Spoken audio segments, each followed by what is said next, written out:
Creelman no tenía empacho en preguntar: ¿usted cree que la vasta población india de México es capaz de un alto desarrollo? Y Díaz daba una respuesta tan racial como la pregunta de Creelman, pero también una respuesta política.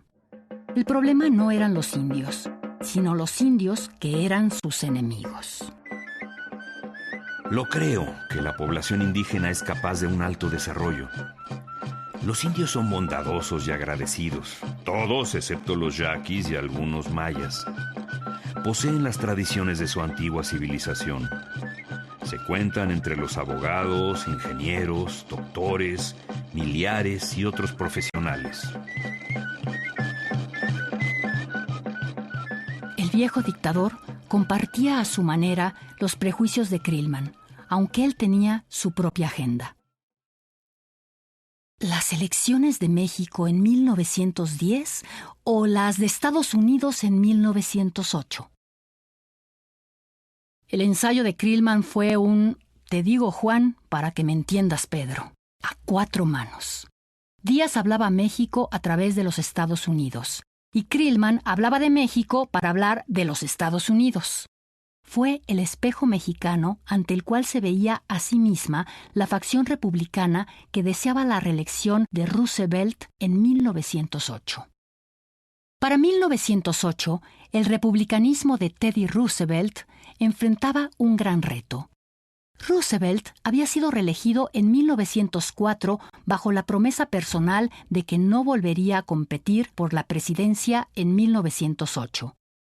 Pero en 1908, Roosevelt era popular como pocos debido a sus éxitos imperiales y por sus leyes en contra de los monopolios económicos. Durante los primeros meses de 1908, cuando la entrevista fue publicada, aún era incierto si Roosevelt cedería a la tentación de reelegirse. Y es en este tenor como debe entenderse el viaje de Creelman a México para entrevistar al maestro de las promesas de no reelección, rotas. El ensayo de Creelman así fue una metáfora poco sutil. Vean a un héroe que sabe de esto de las reelecciones y cree que el hombre de Estado ha de sacrificar su propia voluntad ante la del pueblo. Creelman transcribía lo dicho por Díaz. Las teorías abstractas de la democracia y su aplicación práctica son, con frecuencia, necesariamente diferentes. Es decir, Creelman y Díaz decían a coro para México y para los Estados Unidos: ¿por qué tanto apego a la teoría? ¿Por qué tanta tirria contra las reelecciones si son a veces lo mejor para las naciones? Utilizando los paralelos Díaz-Roosevelt establecidos por Creelman, Díaz hizo de la entrevista la justificación de sus reelecciones. Díaz respondía apoyando la reelección del popular presidente estadounidense, a la vez que criticaba los intereses del país del norte que afectaban también a México. No alcanzo a ver ninguna buena razón para que el presidente Roosevelt no sea reelegido otra vez, si la mayoría del pueblo americano desea que continúe en la presidencia. Veo en los monopolios al verdadero poder de los Estados Unidos, y el presidente Roosevelt ha tenido el patriotismo y el coraje de desafiarlos.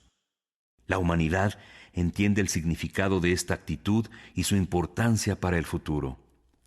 El presidente Roosevelt se levanta ante el mundo como el estadista cuyas victorias han sido victorias morales.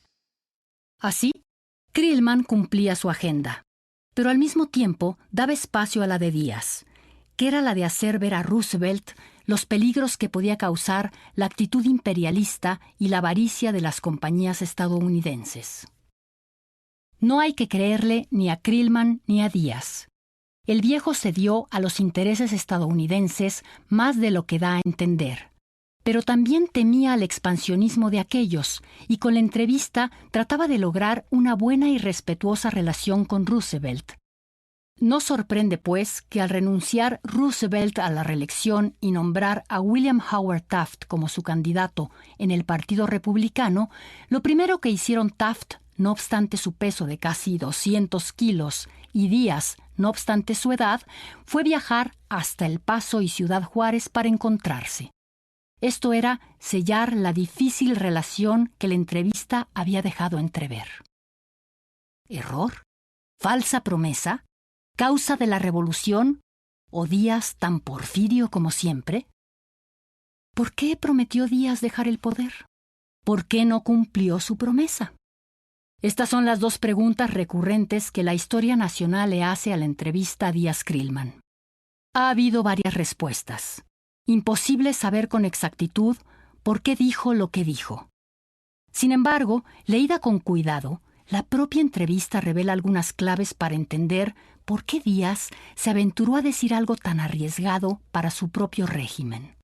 Primero, en la entrevista Díaz menciona varias veces su edad, 77 años. Segundo, su convicción de estar viejo se mezcla con sus referencias a la preocupación de lo que pasaría con la clase política cuando él no estuviera. Claramente lo dice. Quiero estar vivo para ayudar a mi sucesor. Y finalmente Díaz utiliza la entrevista en inglés, muy importante, como una suerte de testamento político, en el cual pone en claro sus ideas y su práctica políticas para que las entiendan México y el mundo.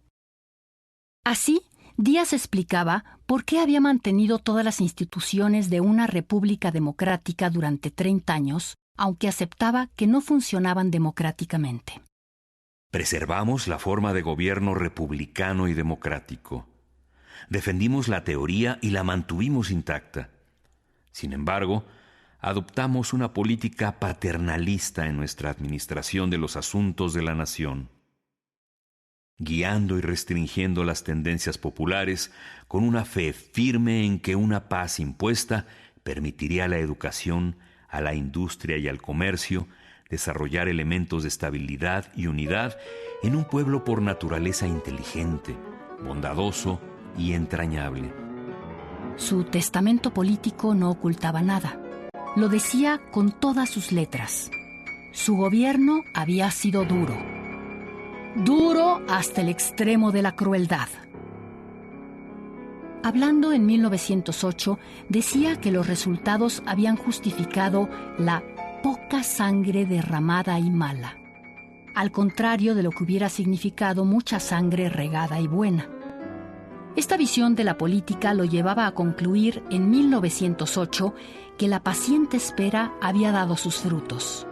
El pueblo mexicano estaba preparado para elegir a su gobierno. De esta forma, pues, la entrevista no representaba una simple fachada democrática, sino una explicación histórica y política de la falta de democracia, al mismo tiempo que, en vista de su edad y del progreso de la nación, era un llamado a inaugurar una nueva política en el país. La entrevista, en suma, puede ser vista como un documento que muestra cómo una clase política se daba cuenta de que sus propios éxitos habían aumentado la demanda de acceso al poder por parte de diversas élites. Élites también al tanto de las presiones sociales y de la edad del dictador.